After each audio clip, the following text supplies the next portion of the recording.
Coming up on today's Locked On Mavs, we have the one and only Jeff Skin Wade from the Eagle, from the Ben and Skin Show. We talk about the Mavs offseason. We talk about Christian Wood, Jalen Brunson, and what is to come with this Mavs team potentially before the offseason is over on today's Locked On Mavs. Doncic, and this is Locked On Mavericks podcast. Dallas Mavericks are NBA champions. Bang! Bang! It's good! And the Mavericks have won the game! If you don't believe, you shouldn't be here.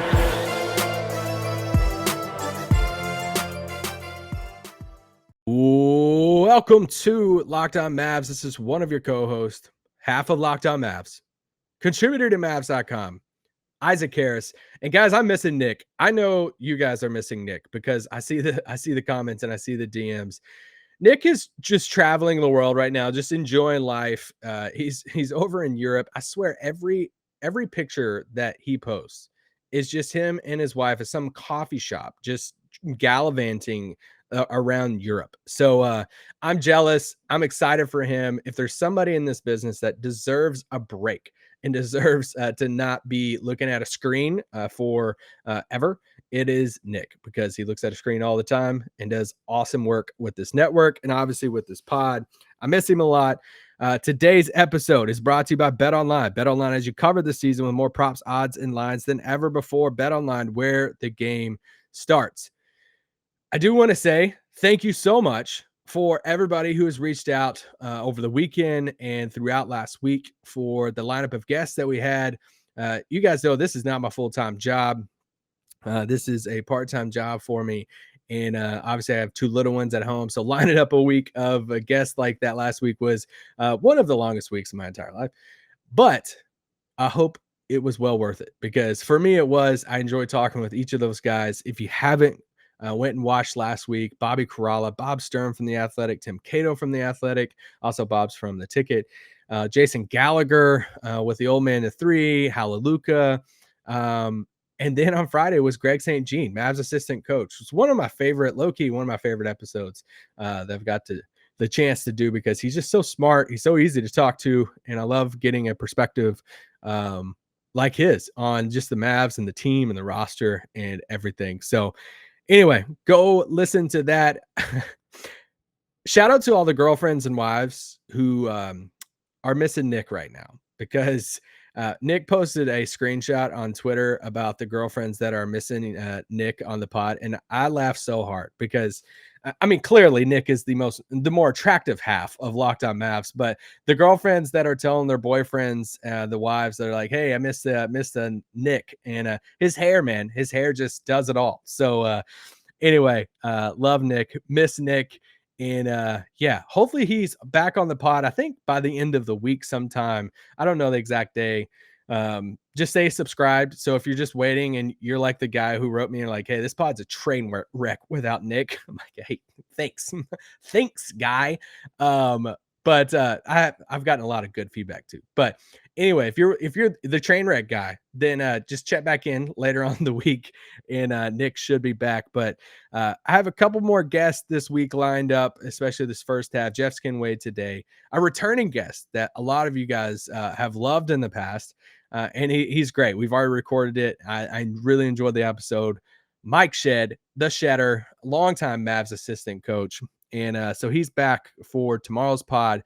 We'll see about midweek what Wednesday, Thursday looks like. I got to see when Nick comes back, but I might do a little Q&A. I might do a solo pod, just because there's been so many things that have come out of these interviews that I haven't gotten a chance to like process it and like talk it through. So I almost want to do a solo pod after all these are done, just to throw out different nuggets of things that we have learned over the past, at that point, 7 guests, and 7 guests that knows what they're talking about, plugged in with the Mavs, different perspectives, all of that. So anyway, I might do that. I might do a segment of that about my favorite comments from YouTube, DMs on Twitter, and tweets that I've gotten since Nick has left. There's been some great ones. Okay. So that have provided a lot of entertainment. Some of y'all just mean. All right. Some of y'all just flat out mean, but so many of y'all are so nice, and you give me hope in the world. So yeah. Anyway, today's pod, Jeff Skin Wade. We talk about a lot of fun things. we do talk about Brunson a little bit. I know there's some Brunson fatigue. I get it. Okay. I listened to him okay, I almost want to share my thoughts on that, but I'll share it for the solo pod later on this week about him on JJ's pod and all of that. But Jeff Skin Wade was one of the first people I was listening to the radio show when he said, "Hey, I don't think," like, he was talking about Brunson not coming back. He was one of the first people I heard say that. And I remember texting him. I'm like, "You've got to be kidding me. He's not going to come back." Because Jeff's so, plugged in with the Mavs. So we talked briefly about that, but we talked about Christian Wood, kind of where the Mavs stack up in the West. He had a team in the West that he believes won't be as good as last year, that not very many people are talking about. And I thought that was really intriguing. But yeah, we talk about a lot of different things. And then he plugs an event that's happening on August 5th here in Dallas towards the end. I want you guys, if you can, try to make it to, I guess that's coming up in, I don't know, 2 weeks. 2 Fridays from now. But anyway, hopefully this week is a good week of pods. We're here every single day, Monday through Friday. You guys know that. If you haven't subscribed, leave a comment below on YouTube. I'm so late to doing that. This pod is a train wreck. Oh my gosh. Leave a comment below and just leave a message for Nick, and I'll just tell him to check the comments on today's pod. So leave a comment below. Your favorite thing about Nick is what? I might actually put that. He might kill me if I put that on the YouTube. Like, we always leave a comment, so make sure so people will reply to it. It helps the algorithm, whatever the crap it is. But anyway, go down there, leave a comment below. Your favorite thing about Nick is blank. You can say his hair, just don't say avatar. All right, coming up next, Jeff Skin Wade. Man, I'm here with the one and only Jeff Skin Wade of the Eagle. 2 to 5. Yeah. Each weekday, right? Yes. Each weekday. Man, I think the first time I ever heard your voice was you and Ben were emceeing the Dirk Celebrity baseball softball game. Yes. And I just saw you out there like walking around on the field and saying all these funny things. And I'm like, man, those two dudes seem like they're so cool. And now I get to at least call you a friend and know who you are. So thanks for hopping on. Yeah, dude, it's I'm a fan of both you and Nick, and I like the way that you guys go about what you do, and I'm glad to see both you guys growing in stature. It's hard earned, and I certainly respect it. So this Mavs offseason, it starts off kind of before the offseason even started with the Christian Wood trade, and it's like they trade these 4 guys into the bench, not playing much with the 26th pick, take the swing at Christian Wood. When that trade went down, what was your thoughts on it? Well, I was elated for a number of reasons, and probably the main reason I should be most excited is the talent of Christian Wood. But I was looking at it as more of like, hey, you've addressed a need in a way that nobody saw coming, utilizing what little assets you have, right? I loved it that he was an expiring contract with good numbers, because if they do want to end up making another huge move, certainly, people are going to look at his contract as being valuable, as being aggregated with something. If they did want to go that route, I do love getting a guy in the last year of his contract when he has something to earn and to prove. Obviously there's the talent aspect of it. So I thought it was an overwhelmingly positive move, but the thing that really stood out to me is nobody saw it coming. Nobody was talking about it. It happened during a time period where there's not a lot of NBA offseason activity. The finals were still going on. So there was just there's very little not to like about it, other than, everyone hates to see Boban go, but quite frankly, you can't run your team that way. It's good to have people like that around the team. I'd certainly support it. I would love to have Boban back if he could go to another team first, but there were very few downsides to that trade. Now, I was also not in that camp of, yes, problem solved, because he's got his share of warts, but I also am a big believer that, if you're in a crappy basketball situation, it'll bring out the worst of your behavior and your attitudes. And so it's easy for us from afar to make these judgments about what the Rockets were and weren't, but there's very few teams that are getting their ass kicked every single night that have people happy and buying in. And I watched that team play. I never had any idea what they were doing on offense. And when nobody's really trying on defense, then other guys are going to stop trying on defense. So I think it's hard to evaluate a player in that situation. I just think the talent is there. There's some familiarity there. And, it's a great move. It's hard to really have any negatives about that move. BetOnline.net is your number one source for all your betting needs and sports info. Find all the latest sports developments, league reviews, and news, including this year's NHL playoffs and Major League Baseball. BetOnline is your continued source for all your sports wagering information, including live betting, esports, and scores. And it remains the best spot for all your sports scores, podcast news this season. It's the fastest and easiest way to check on in all your favorite sports and events, including MMA, boxing, and golf. Head to the website today or use your mobile device to learn more about the trends in action. BetOnline, where the game starts. You think if it happened like at the end, we're kind of still in the middle of it, but you think if it happened last week, the fan base, we'll talk about some of the other stuff that's happened this offseason. Do you think the fan base would have more of a collective positive feeling? It almost feels like it's gotten forgotten about, with everything that's happened. Yeah. I mean, I think, just kind of put it within the conversation of the order of operations. I think the Jalen Brunson defection kind of soured that for a lot of people, because I think there was probably a widespread belief going into free agency that Jalen Brunson was going to be back here. I didn't think he was going to be back. By the time we got to the end of the run, I thought he was gone. But I very much thought that there would be a sign and trade. I was disappointed in that.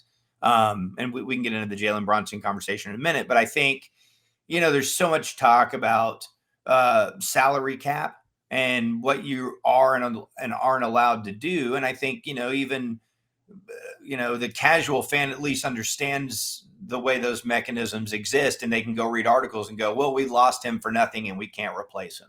Mm-hmm. And that's for any team situation, that's a bad feeling. And I get that, being disappointing. But in the grand scheme of things, I don't feel like it's a huge setback. It's a disappointment, but it's not a huge setback for where this team is going, how they're going to go about getting there. And I think, to your point, if the Christian Wood thing happened after Jalen Brunson, people would be like, okay, well, they salvaged their offseason or whatever. Instead, because there hasn't been another move yet, which I think there will be, but because there hasn't been another move yet, all of the focus is on losing Jalen Brunson.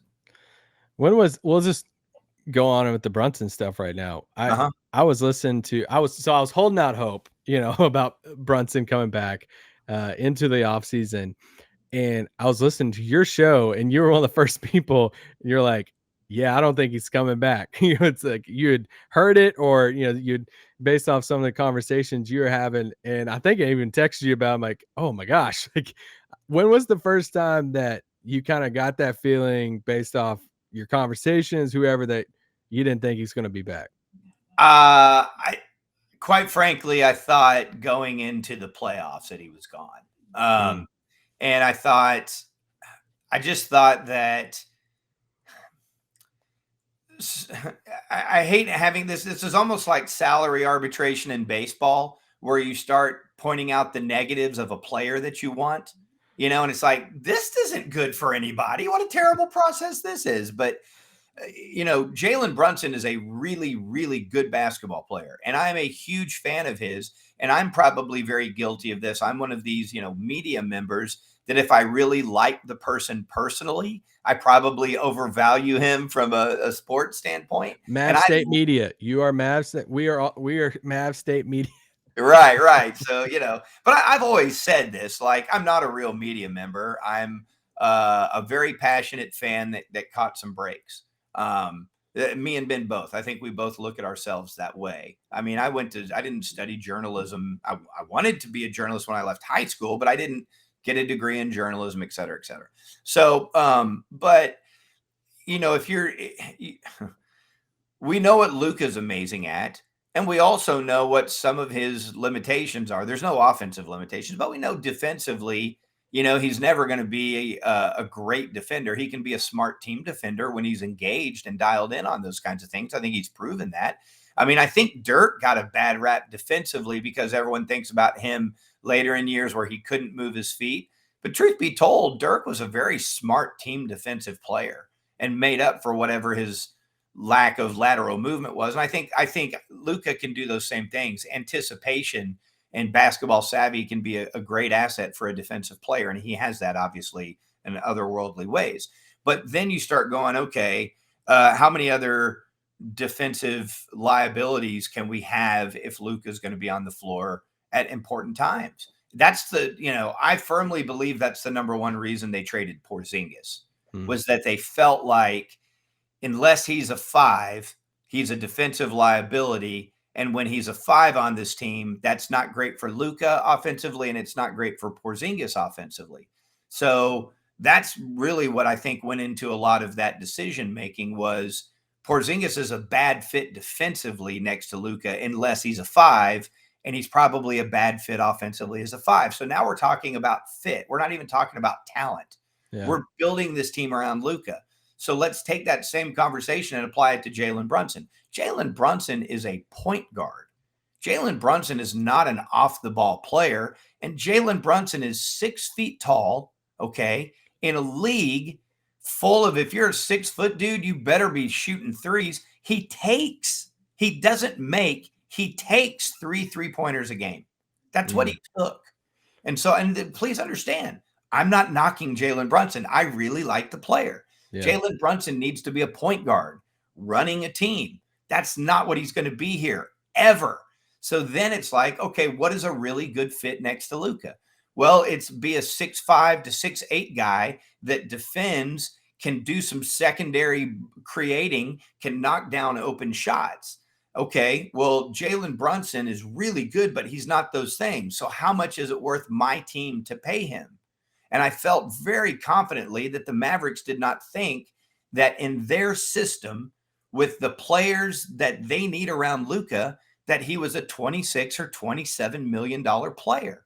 And the second that you take a guy and you pay him above market value to keep him on your team is the second that his value plummets. Okay.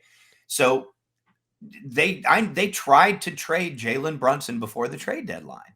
That's common knowledge now. Why? Yeah. Not because they didn't love Jalen Brunson or think he was a great dude or think that he would go do what he did in the playoffs. He's not a great fit next to Luka. And this team already has guys on this team that they're paying healthy salaries to that we can debate whether or not they're a great fit. So do you want to add another player to that and go way into the luxury tax, which makes it more difficult to do deals in order to stay in a certain place, but it's not going to put you over the top and it's not going to quiet any of those questions of, are you building the right team around Luka? Like, we can stand back objectively and start looking at all these things going, it really doesn't make that much sense. But where I think the real debate is, should they have gone to him? And maybe they did, maybe they didn't, and said, we absolutely understand what you want to be, and we would love to put a deal together and get you in New York. That, and I don't know what those conversations did or didn't happen. It's absurd to me that knowing that New York had to get rid of salaries in order to do it, that they didn't just do a sign and trade with the Mavericks. That's like if I'm criticizing the Mavericks, I'm like, they should have aggressively tried to do that from day one. Yeah. And so, but again, I wasn't sitting there in conversations. Maybe they did. I don't know. I just don't think they did. But that's how I evaluate the Jalen Brunson situation. Great dude, really good player, gave his all to the Mavericks. All right. And any criticism of Jalen Brunson, I'd tune that person out as being a dumbass. Stop it. All right. Yeah. He went somewhere that was great for him. And quite frankly, I'm very confident that a year from now, we will never talk about the Jalen Brunson situation. I just don't think we will. I think the direction they're going to be in really good shape long-term, and we're not going to be worried about these things. All right, we're going to take a quick break. We'll be right back talking about Brunson and the Mavs. Okay, so my whole thing with the Brunson thing was, fit aside, my worry about it was, and honestly, and he's not dumb. He's thinking this too, is going back to the trading before the trade deadline and everything of, all right, if they don't believe he's the second star, for me is like, all right, he's going to be the the young piece of a deal to get the second star. Right. So I kind of went into the offseason with that mindset of, all right, we got to pay him because we got to keep that asset, because if we don't, then what is our pathway to the second star? Am I overthinking that? Should I? No. I don't think that's an invalid conversation. The debate to me, I'm not, please understand that I'm open to hearing these other things. I'm not saying I'm right on this. Yeah. I would, my opinion is that the second that you pay Jalen Brunson $27 million a year or whatever it took to keep him, with what New York was doing, it probably took what, 28 million, 29, 30 million. Is that an asset? Is that really an asset? That's a ton of money for a good player. I think he's a good player. I've never seen him not play next to like one of the 3 best offensive players in the world. I mean, okay, what about the Utah series? Just wait until he plays with Julius Randle. Right. Let's talk about the Utah series. And again, I hate this because what he did was great. Yeah. You're not criticizing him. You're just, but dude, Mike Conley and Donovan Mitchell that was a team that was going down. That was a team that really sucked on defense, and he exploited it as he should. All that does is reinforce what his good qualities are. But if you take away those first couple games, those numbers didn't translate to the Phoenix or the Golden State series. They're good numbers. Dude, he put up 17 a game. They're good numbers. Are those $30 million numbers? I'm sorry, I just don't think they are. And so the second that you give him that deal, I don't think he's very tradable. I think, the teams that will deal with you, okay, you can only trade him to the Knicks. I mean, is that the only team that you can do a deal with to quote unquote move that contract? Yeah. And again, we're talking about a good player. And so I think that in the long run, and again, this is why I like the Christian Wood deal. Christian Wood's a $14 million expiring contract that his numbers are 19 and 10.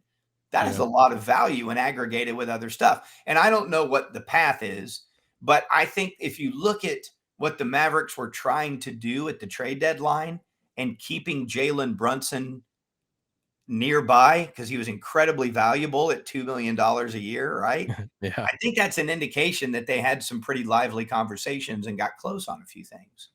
Yeah. Otherwise, let's go ahead and give you this $55 million deal. If Brunson had signed that, and here's a good criticism of the Mavericks, they were trying to do something at the trade deadline, right? Now, they did do the Porzingis deal, but what else were they trying to do?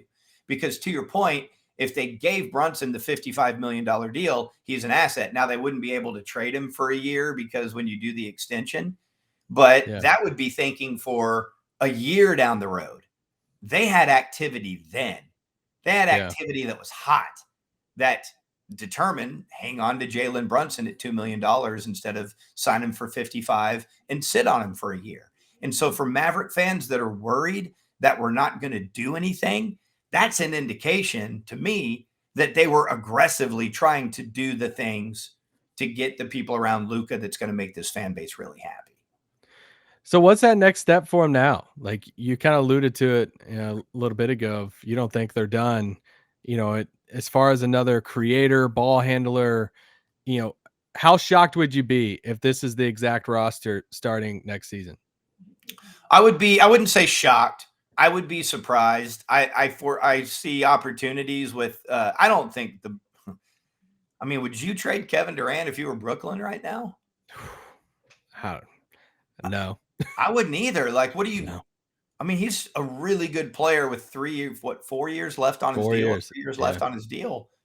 I mean, I get you're unhappy, but you just want me to take some bad deal for you after I spent 4 years of my franchise catering to get you here, and now we're tearing it all down just because you're unhappy? Like, dude, they've got to get a good deal for him. And I don't know where that deal materializes, right? So the Brooklyn thing, I don't know that I think that's an opportunity necessarily. If Utah's seriously going to move Donovan Mitchell, I think you can get in on that. Not to get Donovan Mitchell, but they've got some players on their team that the Mavericks could absolutely use that would address some problems and I think make some people happy. So I think there are some opportunities. But if they do go into this season with this exact team, I mean, we know they need another creator. They absolutely do. That's not even up for debate. So I think that that's going to be a priority. I think there could be a small trade to address that, but I think they're probably most geared up for a big trade midseason if what they really need doesn't materialize. And that's why I keep talking about there's a lot of expiring contracts. It'd be great if New York would go if they could take the restrictions off that pick, the 2025 or whatever it is, the 20 what year is this? 2023 pick. So then the 2025 pick comes into play. So there's a few things that need to fall into place, but I think there's some opportunities for them to get better. And the thing that I would say, a lot of people, you probably see this on Twitter, are like, well, what then? What are they going to do? And I'm like, okay, well, give me all the thoughts that you had on the Christian Wood deal the day before it happened. Oh, what? You didn't know it was going to happen? Why are you upset about something that don't get upset about the unknown. Yeah. Like, they're working. And the other thing too is I'm a big Donnie Nelson fan. I've known Donnie a long time, and I think he made some really great moves. I think he made some mistakes, but he made some great moves. And I think it's hard to argue that if he just did things his way, we would have we wouldn't have Luka, but we would have had the Greek Freak, right? And the end of Dirk's career would have been ended differently. But that's a different conversation. But my point is, whatever did or didn't happen with the Mavericks before June of last year, that doesn't matter now. To me, the only move that the Nico front office has made that's questionable was the small Sterling Brown move, and they've already washed that off their ledger. They turned that into part of the Christian Wood deal. So I think the Reggie Bullock move was badass. I think the Dorian Finney-Smith extension was great. I think the Christian Wood trade has the potential to be great. I think the JaVale McGee signing, I think they're better right now than they were 3 weeks ago or 4 weeks. That was one of my questions for you. Yeah. So we're talking about needs. They address their center position twice with two players that are better than what they had on the roster. And Christian Wood will probably play a lot of four. Obviously, that it gives them flexibility with their lineups. They addressed a major need already. Now we're talking about offensive productivity that's not Luka. I mean, even when Tim Hardaway Jr. is playing poorly, he's 14 a game. So if we're just talking about productivity, they're better than they were at this point at the end of the Golden State series, health provided. Yeah. So I don't see it oh my God, what are we going to do? We lost Jalen Brunson. We need another creator. And I also think, when we have this conversation, Jalen Brunson's tough-minded. Like, dude, he had some big shots. That guy took so much contact and fought through it. So we need to see if this, if this roster stays tough-minded. I have a feeling that it will. But I think offensively they're going to be just fine. And I would argue defensively they got better by adding those big bodies and not getting pushed around in certain situations. So I feel really good about the team. What do you see them in the West right now? Do you think they're a play-in team or I think they're in that. I want to say 4, but I think they're probably in that 4 to 7 range would be my guess. I mean, I think the Clippers are the best team in the West on paper. I'm obviously Denver getting those ballers back. That makes them really, really good. There's a couple teams that I'm wait and see on. I think everybody is rushing to make Memphis better than they are. Now, they've got the wins this year, and they should be, they should be applauded for that. They should get their props. But you see it a lot. I mean, I think you saw it with Atlanta. Now, they're different types of teams. Okay, the rosters are different. They play differently. But there was an assumption that Atlanta had arrived. They hadn't arrived. And so with Memphis, I look at them and I go, all right, they play together as a team. They play hard. They have a great system. Their coach is smart. There's a lot of things to like. But I don't believe that they're overflowing with top talent. I think, quite honestly, from a talent standpoint, they're very similar to the Mavericks. They have a generational player, and then they have some other guys that play their asses off. And I think Jackson Jr. is probably the guy that has the most upside to get better. I mean, do you think, like, as you're looking at an elite team, do you go, hell yeah, Dylan Brooks, number 2, let's go?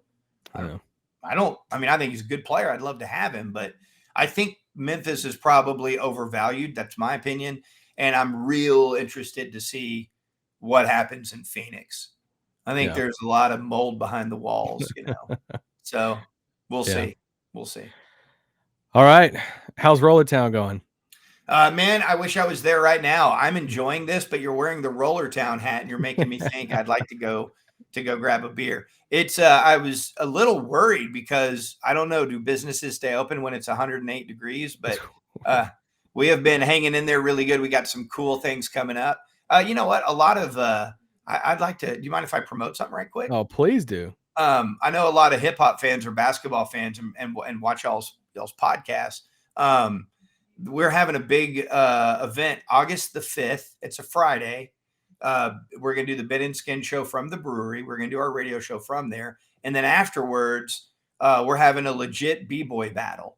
Like some of the best B-boys in the area, some in the state, are coming and battling for $1,000 cash prize. We'll have DJs on site. So we're going to have a traditional B-boy battle. It's in honor of National IPA Day. We've got some new IPA releases we're proud of.